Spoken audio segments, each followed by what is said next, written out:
नमस्कार, मी मधुरा. झी24 तास मध्ये आपलं स्वागत. आज आपण हितगुज मध्ये चर्चा करणार आहोत उद्योग नीती यशस्वी उद्योजकासाठी या विषयावर, आणि या विषयावर मार्गदर्शन करण्यासाठी आमच्या स्टुडिओमध्ये आलेत स्नेहल कांबळे. विषयाला सुरुवात करण्यापूर्वी मी स्नेहल कांबळे यांचं आमच्या स्टुडिओमध्ये स्वागत करते.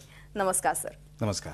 स्नेहल कांबळे यांची थोडक्यात ओळख करून द्यायची झाल्यास गेल्या 3 वर्षांपासून महाराष्ट्र बिझनेस ट्रेनिंग बोर्डात ते प्रोजेक्ट डायरेक्टर म्हणून कार्यरत आहेत. लघु उद्योग आणि मध्यम उद्योगासाठी ते अनेकांना मार्गदर्शन करतात. कार्यशाळेच्या माध्यमातून ते नवोदित उद्योजकांना योग्य मार्गदर्शन करत आहेत. खरं तर आजवर आपण अनेक यशस्वी उद्योजक पाहिलेत.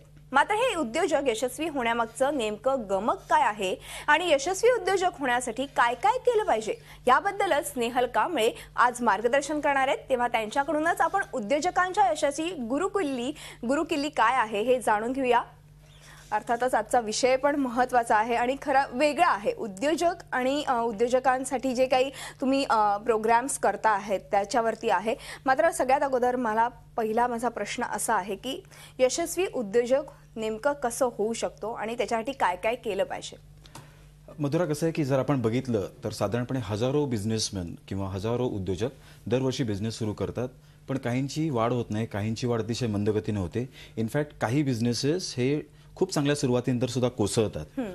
तर हे जर का आपण बघितलं सायकल, तर यामागचं प्रमुख कारण आहे. तर यशस्वी उद्योजक होण्यासाठी त्यांना काय करावं लागेल, तर सगळ्यात पण त्यांना आयडेंटिफाय करावं लागेल की माझी इच्छाशक्ती काय आहे. आणि बहुतेक वेळा उद्योजकाकडे एक इच्छाशक्तीचा अभाव असतो की त्या सुद्धा एक मोठा एम्पायर बनवू शकतो. म्हणजे आम्ही उदाहरण बघितलं तर लिज्जत पापड या संस्थेचं बघितलं तर 7 महिलांनी एकत्र येऊन सुरू केला बिझनेस. फक्त 80 रुपयांनी सुरू केला, पण आज ते जवळजवळ 500 करोडचं एक एम्पायर आहे. म्हणजे यासाठी तुम्हाला मूलभूतपणे त्या प्रोडक्ट विषयी तुम्हाला अतिशय अतिशय अतिशय आवड असली पाहिजे आणि बिझनेस त्याचाच करावा जे तुम्हाला आवडतं. म्हणून आम्ही नेहमी बोलतो कमी श्रम करा, जास्त संपत्ती कमवा आणि आवडेल तेच करा. म्हणजे प्रबळ इच्छाशक्ती, आवड आणि अर्थातच कमीत कमी श्रम, पण आपला उद्योग वाढवण्यासाठी प्रचंड मेहनत, म्हणजे बौद्धिक मेहनत खास करून ती फार महत्त्वाची असते. आणि हेच खरं तर यशस्वी उद्योजकाचं एक मोठं रहस्य दडलेलं आहे, ह्याच्यातच खरं कळलेलं आहे. मात्र आज लघु उद्योग असतात, मध्यम उद्योग असतात, ह्याबद्दल ह्याच्या व्यतिरिक्त कोणत्या कोणत्या प्रकारचे उद्योग ह्या क्षेत्रामध्ये आहेत? लघु आणि मध्यम जर का आपण उद्योग बघितले तर हा एक खूप मोठा सेगमेंट आहे आज भारतामध्ये. आणि विशेष करून याच्यावर अगदी भारत सरकार सुद्धा कटाक्षाने लक्ष आहे की लघु आणि मध्यम उद्योजक वाढले पाहिजेत. पण सायमल्टेनियस बघितलं तर बऱ्याच वेळा लघु आणि मध्यम उद्योजक ह्यांच्याकडे विजनची क्लॅरिटी असते, विजनची क्लॅरिटी नसते. म्हणजे स्पष्टपणे त्यांचं विजन तर दिसत नाही की आपण पुढच्या 6 महिन्यात कुठे असू, पुढच्या 1 वर्षात कुठे असू, पुढच्या 3 वर्षात कुठे असू.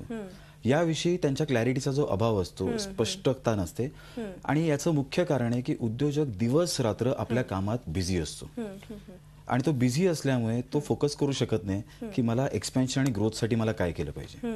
आणि तो सकाळून संध्याकाळून काम काम काम काम काम एवढं करतो, पण ही कामं त्याला त्याच्या प्रगतीपासून नेहमी अडवत असतात. बरोबर. तर आमच्या कार्यशाळेमध्ये नॉर्मली आम्ही हेच सांगतो की उद्योजकांनी सर्वप्रथम अशा कामांपासून दूर राहिलं पाहिजे आणि फक्त अशाच कामांकडे फोकस केला पाहिजे की जे काम करून त्याला जास्तीत जास्त रेव्हेन्यू मिळेल, जे काम करून त्याला जास्तीत जास्त संधी उपलब्ध होतील आणि जे काम करून त्याच्या बिझनेसची ग्रोथ होईल. बरोबर. म्हणजे फॉर एक्झाम्पल आपण बघितलं तर बरेचसे उद्योजक आहेत आपल्या बिझनेसमध्ये चेक साईन करतात, पण चेक सायनिंग करणं ही सुद्धा एक अशी ऍक्टिव्हिटी आहे जी उद्योजकाचा बराचसा वेळ वाया घेते.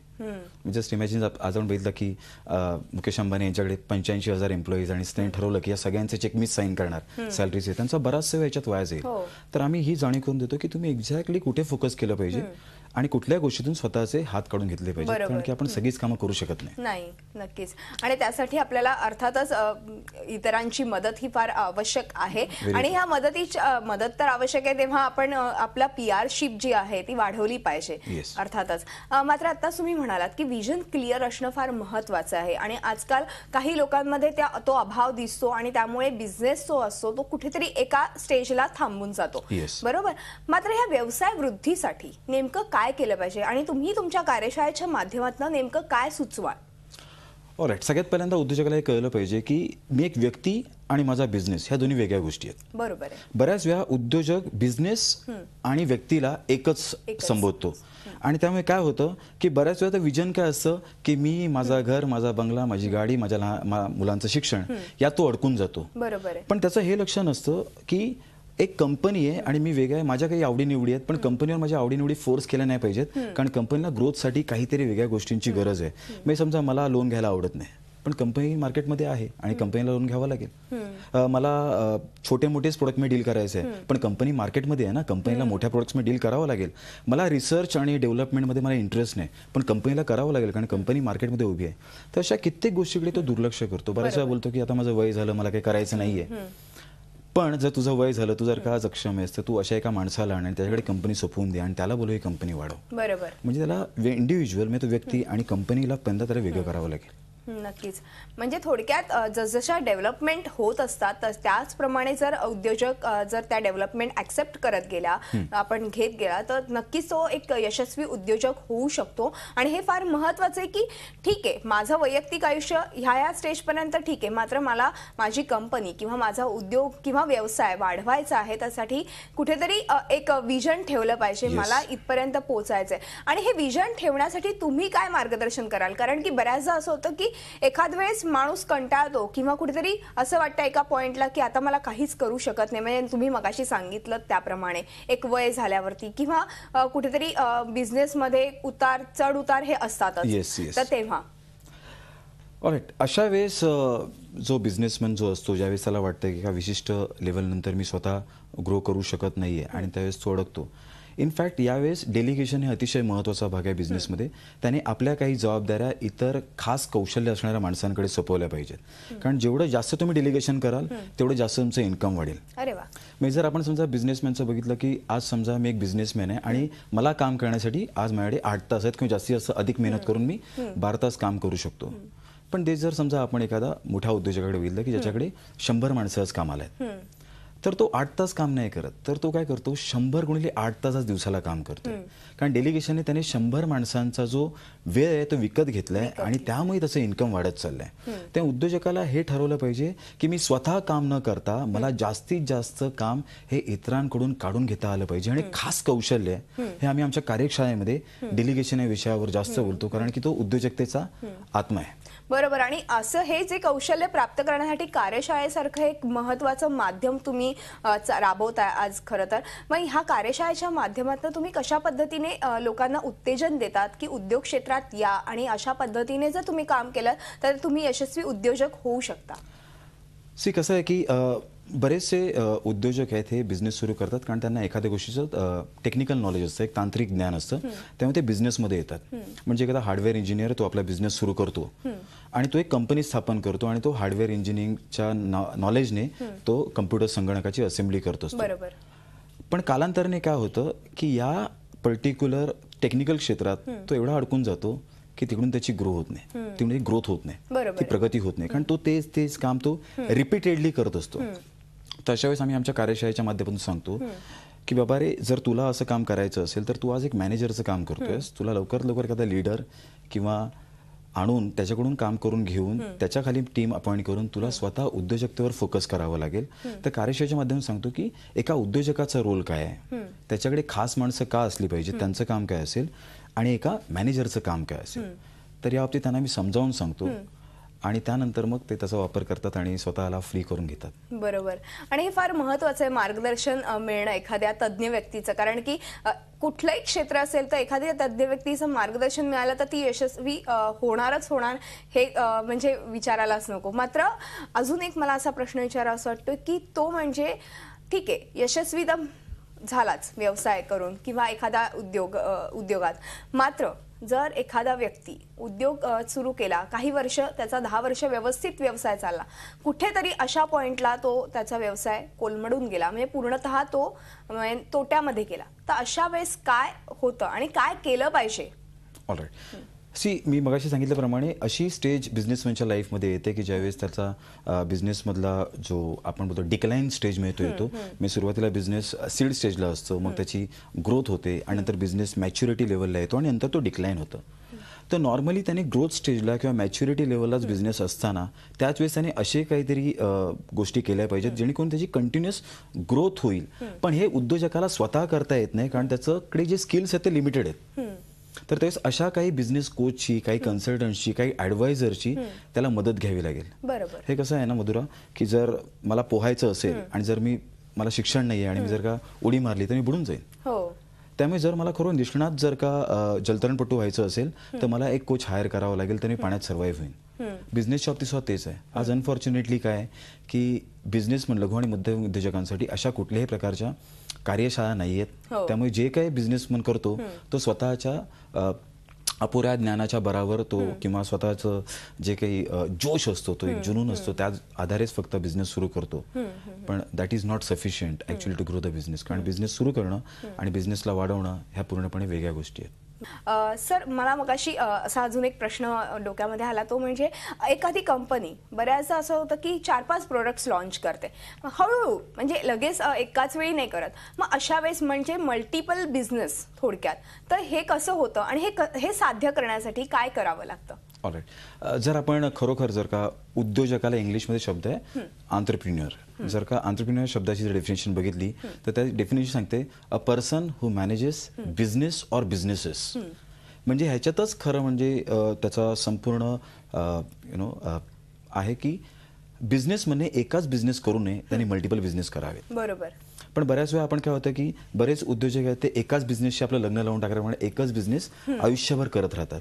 आणि जर उद्या काही रूल्स, रेग्युलेशन, पॉलिसीमध्ये त्या बिझनेसमध्ये चॅलेंज आले तर त्याला अचानक प्रॉब्लेम्स होतात. तर मी बघितलं असेल की सगळ्या मोठ्या कंपन्या जर बघितल्यात, म्हणजे जर का कित्येक मोठ्या कंपन्या आहेत त्या नमक करतात, चहा करतात, कॉफी करतात, स्टील्समध्ये आहेत, मोटर्समध्ये आहेत. मग त्यांना माहिती आहे की entrepreneurship is managing many many many many businesses. तर बिझनेसमध्ये सुद्धा हेच करायला पाहिजे.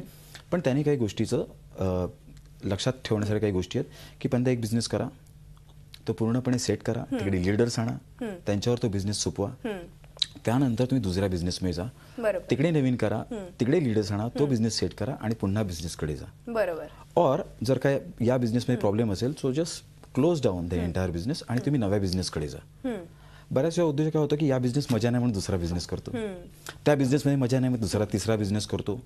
ॲक्च्युली तो बिझनेस वाढवत नाही, इकडे तो आपले प्रॉब्लेम्स वाढवून घेतो आणि मग तो एका वेळेस तो असा अडकतो त्या ट्रॅपमध्ये. आणि हा जो ट्रॅप आहे ना, हा उद्योजकाचा म्हणजे सापळा आपण बोलतो, उद्योजकीय सापळा किंवा तो म्हणा चक्रव्यूह म्हणा. चक्रव्यूहात बरेचसे बिझनेसमन अडकलेले आहेत, कारण त्यांना तो चक्रव्यूह कसा भेदायचा हे त्यांना माहीत नसतं. ते फक्त त्या चक्रव्यूहात आतमध्ये जात असतं.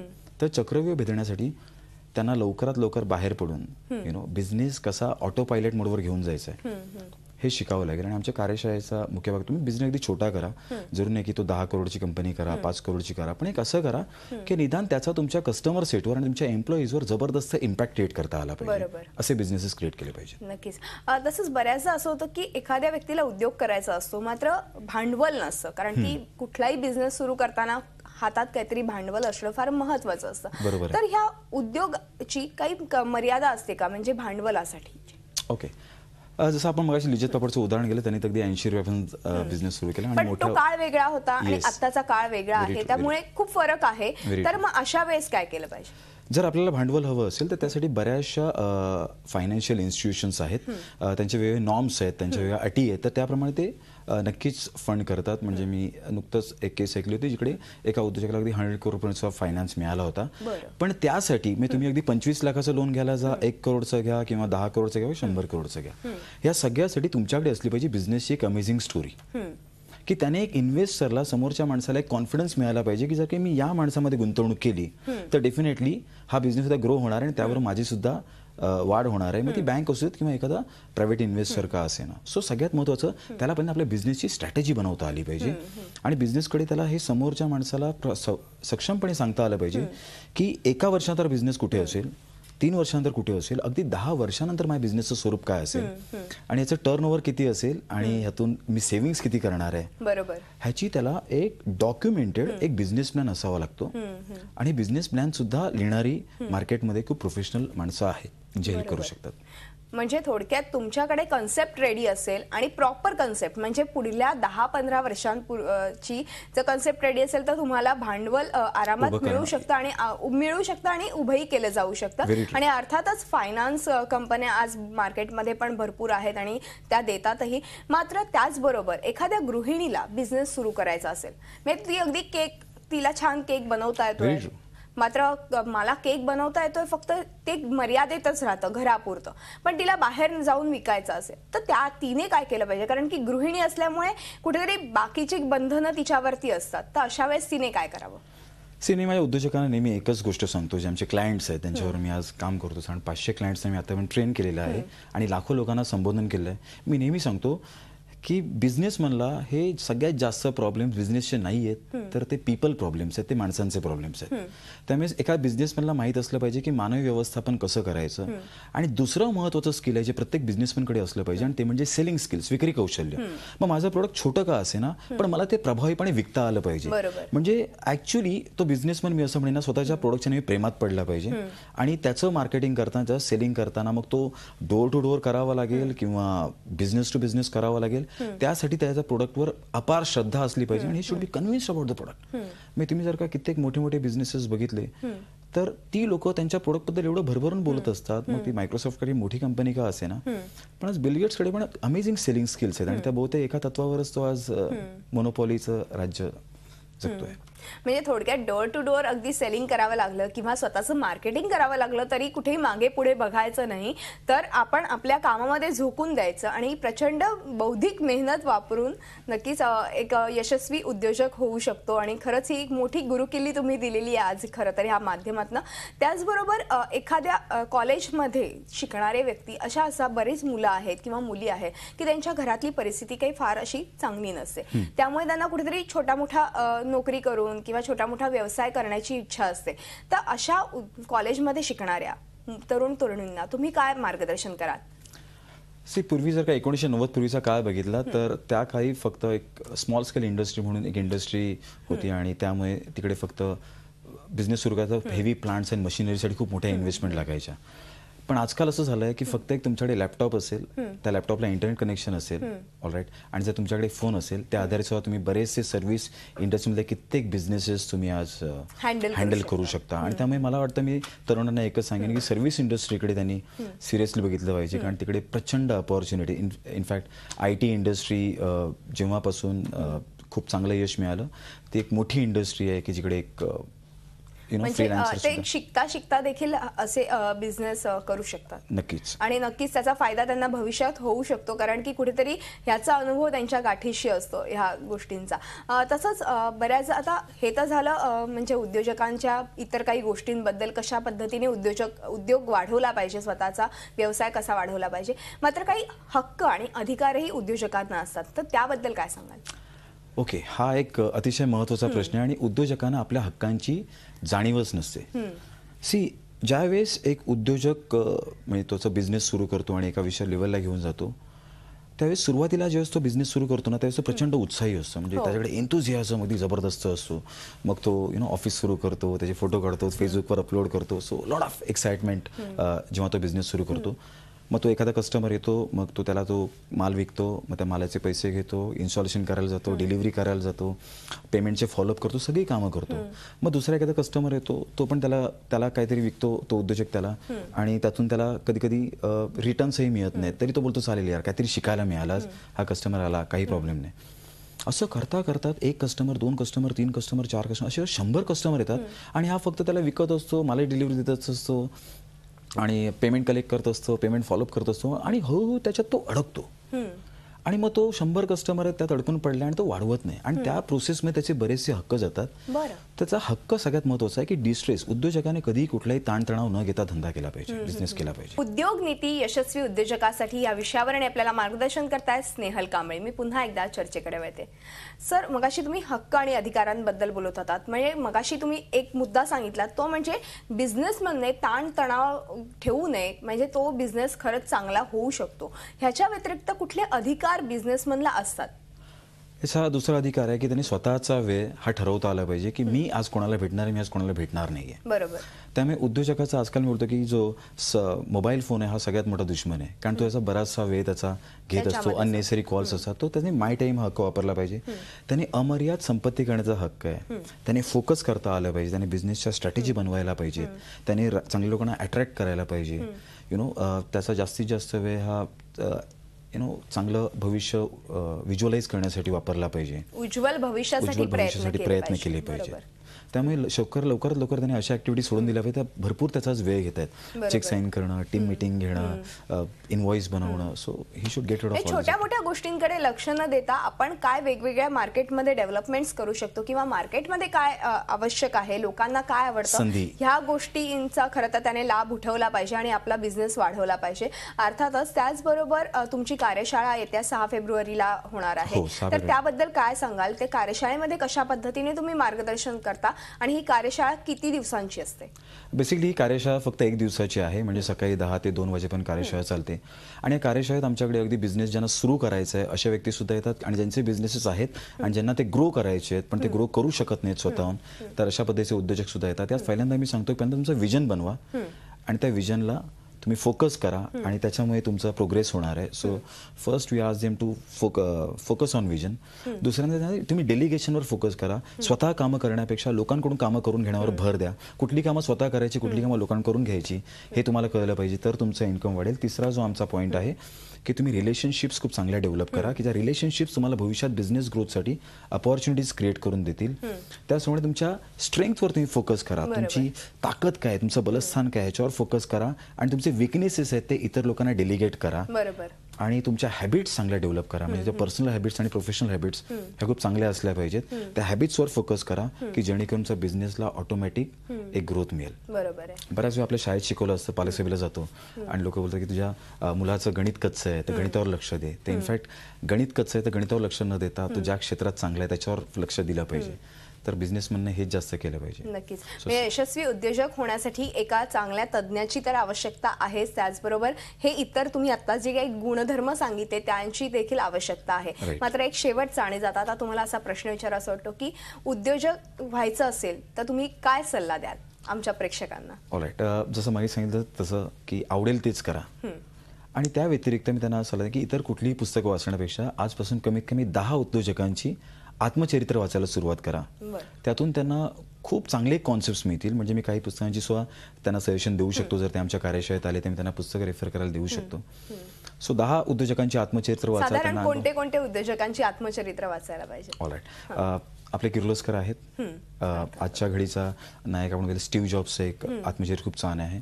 तसं जॅक वेल्श हा जीचा 32 वर्ष CEO म्हणून त्यांनी काम केलं, तर जॅक वेल्शचं एक खूप चांगली पुस्तकं आहेत. आणि जर मॅनेजमेंटमध्ये खरोखर आवड असेल तर एखाद्याने पीटर ड्रकरला मॅनेजमेंट गुरुला अगदी घोटून प्यायला पाहिजे.